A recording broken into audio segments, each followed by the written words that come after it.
माता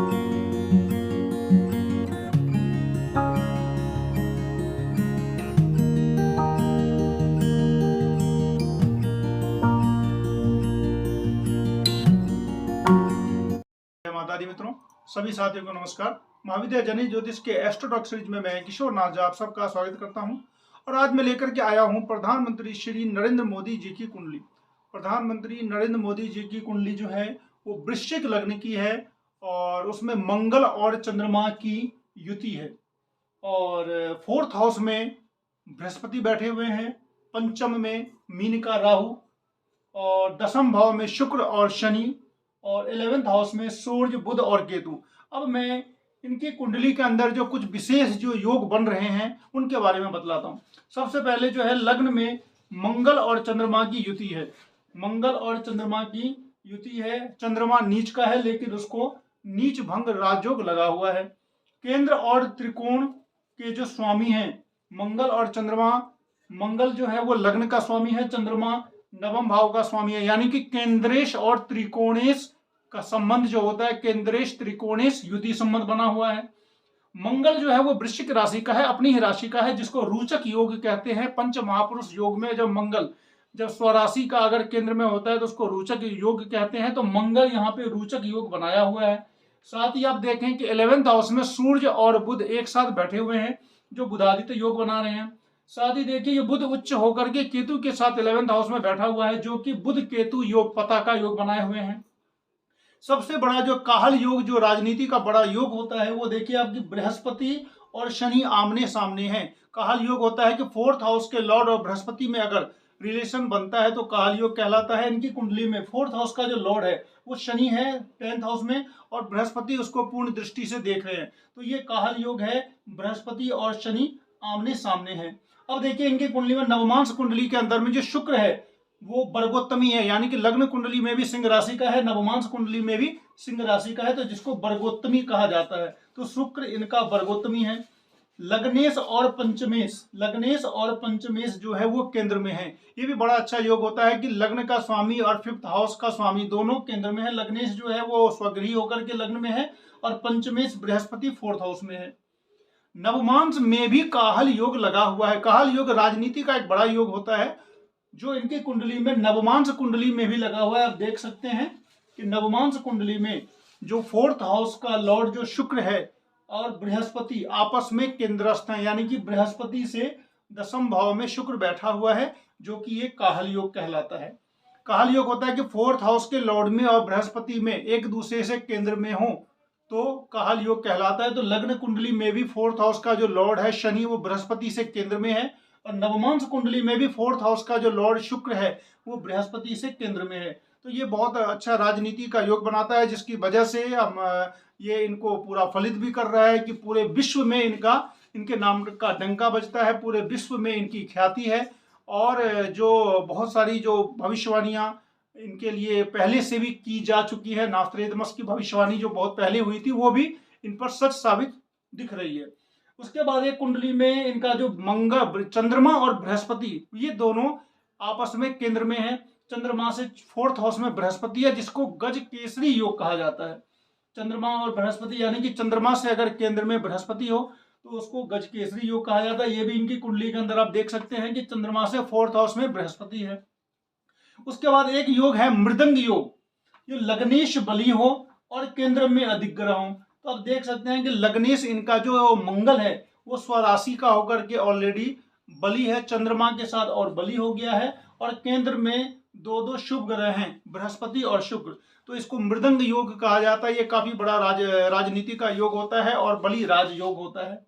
उसके बाद चंद्रमा इनका नीच का है। तो जब कोई ग्रह नीच का हो और उसे नीच भंग राजयोग लगा हुआ हो तो वो विपरीत राजयोग कारक हो जाता है। तो चंद्रमा को देख सकते हैं कि वृश्चिक राशि का है, नीच का है और नीच भंग राजयोग कैसे लगा हुआ है। तो चंद्रमा जिस राशि में उच्च का होता है यानी कि 2 नंबर में, उसका स्वामी अगर लग्न से और केंद्र से केंद्र में हो, लग्न और चंद्र से केंद्र में हो, यानी कि चंद्रमा नीच का है, ये उच्च होता है 2 नंबर में, 2 का स्वामी शुक्र लग्न से भी केंद्र में है और चंद्र से भी केंद्र में है। तो चंद्रमा इनका नीच भंग राजयोग कारक होकर के विपरीत राजयोग कारक हो गए हैं।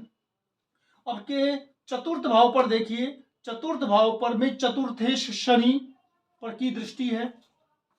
उसके बाद चंद्रमा पर भी शनि की दृष्टि है। और लग्न और लग्नेश एक साथ हो गया, इस पर भी शनि की दृष्टि है।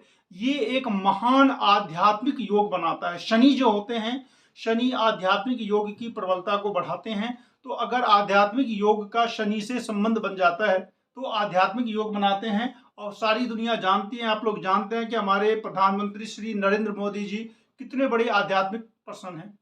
इसके बाद लग्नेश और नवमेश की युति, लग्नेश और नवमेश यानी कि लग्नेश का मंगल हो गया और नवमेश चंद्रमा हो गया। तो मंगल और चंद्रमा की जो युति है लग्न में, ये भी एक महान आध्यात्मिक योग बनाई हुई है। इसके बाद एक है अनंत कीर्ति योग। इनकी कुंडली के अंदर एक अनंत कीर्ति योग बना हुआ है। वो योग क्या होता है पहले मैं आपको वो बतला देता हूं कि 1, 9 और 2 का स्वामी केंद्र में होना चाहिए, यानी कि लग्नेश, नवमेश और द्वितीय, first house Lord, second house Lord और 9th हाउस का जो लॉर्ड है वो केंद्र में होना चाहिए। और बृहस्पति बलवान होना चाहिए। तो बृहस्पति इनका चूंकि केंद्र में है, मित्र के घर में है, तो केंद्र में है। लग्नेश तो ऑलरेडी इनका बहुत ही ज्यादा बलवान है, क्योंकि वो लग्न में है, अपने घर में है, रोचक योग बनाया हुआ है, पंच महापुरुष योग बनाया हुआ है। तो ये जो योग है इसको बोला जाता है अनंत कीर्ति योग। मंगल चंद्र की जो युति अगर कुंडली में होती है तो इसको भी कीर्ति योग ही कहा जाता है। उसके बाद राजनीति का प्रबल योग क्या है? शनि और राहु का लग्न और लग्नेश से संबंध। राहु का लग्न पर दृष्टि है, राहु की लग्नेश पर भी दृष्टि है, शनि की भी लग्नेश पर भी दृष्टि है और लग्न पर भी दृष्टि है। यानी कि शनि और राहु का लग्न और लग्नेश से संबंध है, जो कि एक प्रबल राजनीति का योग देता है। इसके साथ ही साथ दशमेश सूर्य पर राहु की दृष्टि है और दशम में शनि बैठे हुए हैं। यानी कि शनि राहु का लग्न लग्नेश दशम दशमेश दोनों से संबंध है, जिसको कि एक प्रबल राजनीति का योग कहा जाता है। और शुक्र और शनि दोनों एक साथ बैठे हुए हैं। अब ये आप देखें कि दो केंद्र के स्वामी एक साथ दशम में बैठे हैं। तो अगर दो केंद्र के स्वामी एक साथ केंद्र में बैठ जाते हैं तो ये भी एक प्रबल राजनीति का योग होता है। शनि राहु का 10th हाउस से 10th हाउस के लॉर्ड से पूरा संबंध बना हुआ है कि शनि का आप देख सकते हैं कि लग्न पर में दृष्टि है, लग्नेश पर में दृष्टि है, राहु की भी लग्न पर दृष्टि है, लग्नेश पर भी दृष्टि है। यानी कि शनि राहु जो राजनीति के प्रबल कारक होते हैं उनका पूरा लग्न पर दृष्टि होने से काफी अच्छा योग सब बन रहा है। राजनीति का योग, अतुल्य कीर्ति योग, पूरे विश्व में प्रख्यात योग, विश्व प्रसिद्ध योग, सभी योग बने हुए हैं। और इस कुंडली में केवल दो चीजें जो नेगेटिव नजर आती हैं वो देख सकते हैं आप। लग्न कुंडली में तो उतनी नजर नहीं आती है, लेकिन नवमांश कुंडली में दो चीजें नेगेटिव नजर आती हैं कि सप्तम भाव पाप कर्तरी योग में है।